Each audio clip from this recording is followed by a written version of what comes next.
अकेला music director Kumar नवीन। पहले अकेला गईनी देव घरे अब न जाई, पहले अकेला गईनी देव घरे अब न जाई। आसू बाबा धमवा में मलियो के ले जाई, आसू के सावनमा में लभड़ वो ले जाई। पहले अकेला गईनी देव घरे अब न जाई, पहले अकेला गईनी देव घरे अब न जाई। आसू बाबा धमवा में मलियो के ले जाई, आसू के सावनमा में लभड़ वो ले जाई। आसू बाबा धमवा में मलियो के ले जाई,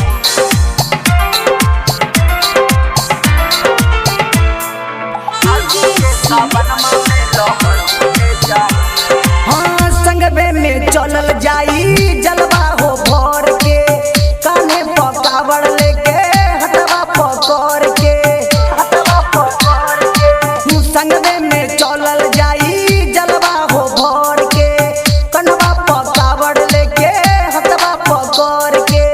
बोलबम के नारा खूबे लगाइब, बाबा के अपना जलवा चढ़ाइब, बाबा के अपना हम जलवा चढ़ाई। कतनो चढ़ाई होगी बाकी चोर हम जाई, कतनो चढ़ाई होगी बाकी चोर हम जाई। आसू बाबा धमवा में मलियो के ले जाई, आसू के सावनमा में लफड़ वो ले जाई। आसू बाबा धमवा में मलियो के ले जाई,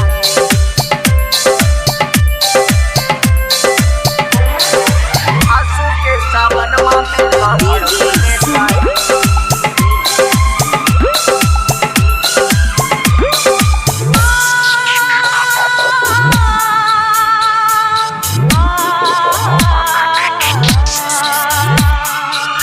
एक ही गो श्रद्धा बाबे सुन हमरा मन में, जलवा चढ़ाई वो अपना लभड़ के संग में, लभड़ के संग में।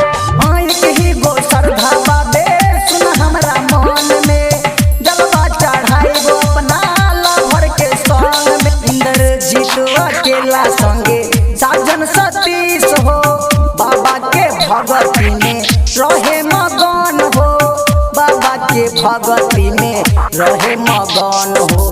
बाबा के कृपा से शादी कर जाई, भोला के कृपा से शादी कर जाई। आसू बाबा धमवा में मलियो के ले जाई, आसू के सावनमा में लभड़ वो ले जाई। पहले अकेला गईनी देव घरे अब न जाई, पहले अकेला गईनी देव घरे अब न जाई।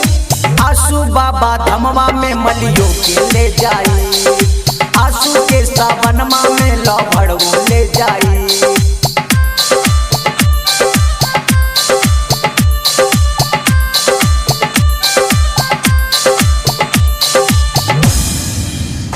माँ सरस्वती रिकॉर्डिंग स्टूडियो भदई।